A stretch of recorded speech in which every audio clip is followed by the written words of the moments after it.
Make Creations here for Martelli Enterprises. I'm G. I'm Sherry. And we are going to show you the new zipper pull installer.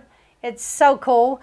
For those of you that like to make your own zippers, you're going to install the zipper pull into the installer face down so that you are looking at the flat part of the zipper head.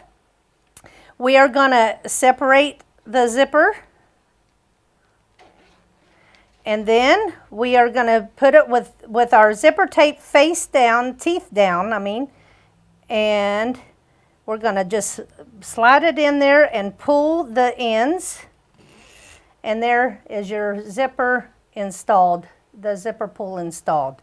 You can pull it out, zip, zip, zip, and there's your zipper tape all ready to go with your zipper pull on there.